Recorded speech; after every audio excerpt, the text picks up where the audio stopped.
não só uma das mais importantes, Carlão, mas eu acho que eu diria até a mais importante atualização do Cardano. Porque a gente teve aí a Alonso, né, que trouxe a questão dos contratos inteligentes para a blockchain, mas ao mesmo tempo acho que de uma maneira ineficiente, né?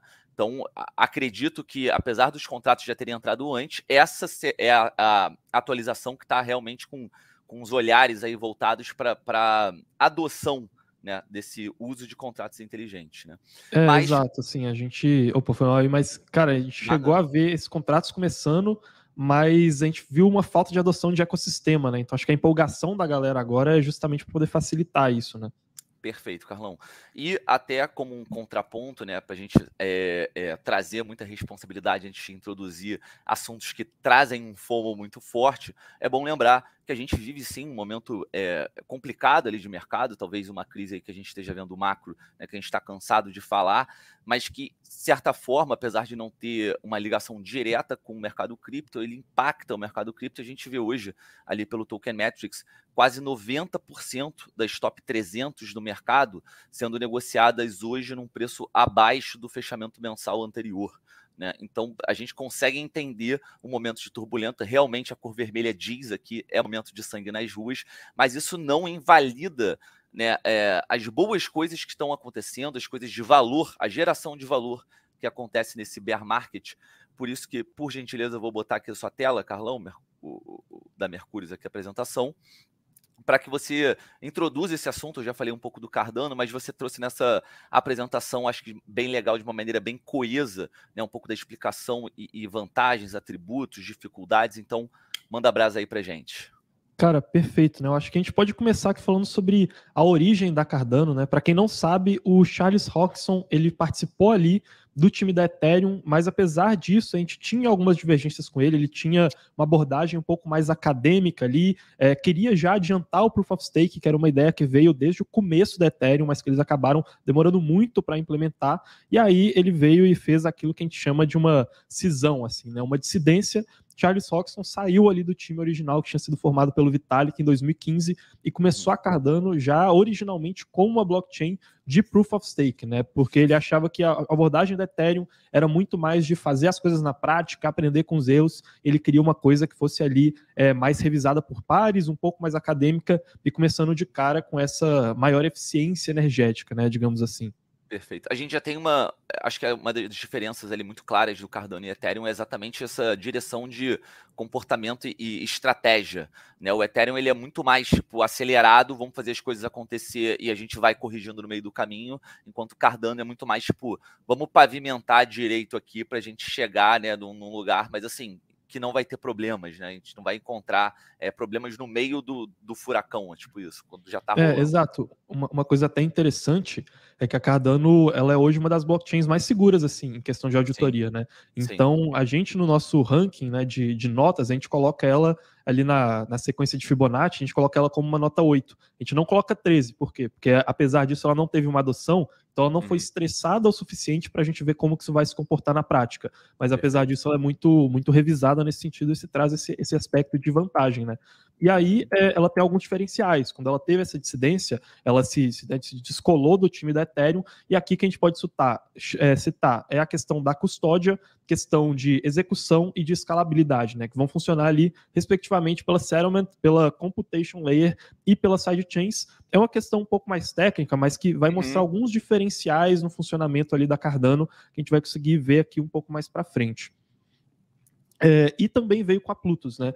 Que é uma linguagem baseada em Haskell, que é uma outra um pouco mais antiga, mas que vem para poder diferenciar da função da Solidity.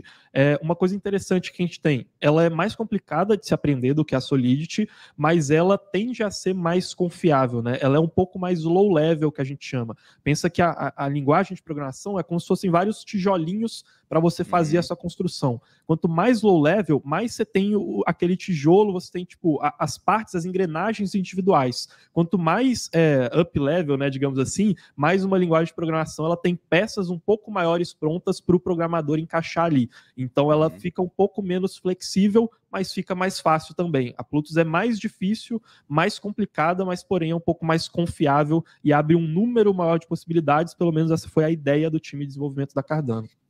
Eu acho que, se eu não me engano, a única questão da Plutus é o fato de qualquer alteração ela carrega o código inteiro, não é isso? Tipo assim, ela é mais segura, mas mais lenta, de certa forma. Assim, inclusive a gente vê alguns desses problemas ali de gênesis da Plutus, né, da Cardano de maneira geral, que até vão ser mais atacados ali, esses problemas com essa questão do vazio fork, né, para ele tentar melhorar um pouco dessa dinâmica de contratos inteligentes. E aí, um outro diferencial um pouco mais técnico que a gente tem é a questão do modelo XTO, né, o TXO. O TXO, ele é um modelo similar ao do Bitcoin, que ele funciona com a questão de contas ali, né? A questão de rastreio das transações que são realizadas. É diferente do Ethereum, que usa o modelo de contas e saldos. Então aqui, ao invés de ter o saldo de cada uma das carteiras, a gente tem as passagens de transações entre elas. Lógico, se você fizer essa matemática, você vai resultar no saldo, mas ela acaba funcionando um pouco mais diferente, porque você tem a possibilidade de processar essas transações em paralelo de maneira um pouco escalável. Apesar disso, né, e aí como a gente vai ver justamente os problemas que o vazio fork vai tentar atacar, esse modelo de o TXO, ali originário do Bitcoin, ele pode dificultar um pouco a execução dos contratos inteligentes, né? E é exatamente por isso que a Cardano ela separou aquelas camadas de custódia e execução para poder isolar essa dificuldade, né? Então aquelas 3 diferenças técnicas ali, elas vão ser bem interessantes em comparação com esse modelo de UTXO, né? Perfeito, Carlão. Aí eu queria, teve um slide até que você botou, acho que é um pouco mais à frente. Isso, tá, da ascensão é bacana, pode comentar, mas eu ia fazer um comentário até mais à frente. Não, boa, legal, vamos seguindo aqui. A ascensão da Cardano, ela foi ali, né, e falando um pouco de dinâmica competitiva. Ela teve uma ascensão ali no Bull Run de 2021, que colocou ela no top 10, junto com várias outras plataformas de contratos inteligentes. Então era aquele período, né, que a gente estava buscando as Ethereum Killers, era uma das teses, né, as blockchains queriam matar a Ethereum. E aí veio Phantom, veio Avalanche, veio Solana, veio Cardano, né, todas para seguir nessa linha, ela chegou lá no top 10, e aí a gente teve essa derrocada ali no preço, que é natural de todo o mercado, né? A gente começa a se perguntar como que ela vai começar a resolver essa dinâmica competitiva para ela conseguir se manter ali, ou então avançar para se consolidar como uma alternativa. Aqui eu tenho alguns slides do Vazio Fork, você quer passar ali para aquele assunto que você falou que tinha mais à frente? Você acha que a gente já pode entrar aqui? Não, então, a gente pode entrar nesse, mas voltando ali no gráfico, eu ia até comentar, né? Essa máxima histórica que a gente teve ali no meio de junho e julho foi exatamente pré-entrada da atualização do Alonso. Né? Então a gente vai ter agora, a gente vai poder observar o comportamento de uma atualização tão importante quanto a do Alonso num bear market, né? E ter o histórico disso. Eu, particularmente, acho que a gente pode até ter aquilo que eu falei, né? Uma valorização, mas nada comparado com o que a gente fez numa bull run, né? Chegando o Cardano a $3, né? Cara, perfeito, né? Você ter comentado do Alonso Fork. A Cardano, ela tem o seu desenvolvimento dividido em algumas eras, tá? E cada uma dessas eras, ela é focada em uma coisa. O Alonso Fork, ele aconteceu nessa era de iniciação dos contratos inteligentes. É até interessante falar isso, porque a Cardano, ainda naquele período ali da Bull Run, enquanto outras blockchains já tinham os contratos, ela ainda não tinha lançado os seus, justamente por causa daquela pegada um pouco mais acadêmica de, cara, não vamos passando a boiada assim e testando tudo enquanto a gente vai aprendendo, né? Vamos testar muito bem, consolidar muito bem, lançar. Eles lançaram, e aí começou essa Bull Run, né? Só que aí o que a gente vai falar é que esse Alonso Fork, apesar dele trazer os contratos inteligentes, né, ali muito bem embasados, muito bem acadêmicos, muito bem revisados, ele não trouxe uma adoção tão grande, né? Porque tinha algumas dificuldades ali para poder, de fato, criar as aplicações. Então a Cardano ela ficou um pouco para trás nisso, e aí vem o Vazio Fork, que é nessa era dela focada em escalabilidade, que ela vai tentar solucionar alguns dos problemas e melhorar essa dinâmica que tinha dos contratos inteligentes.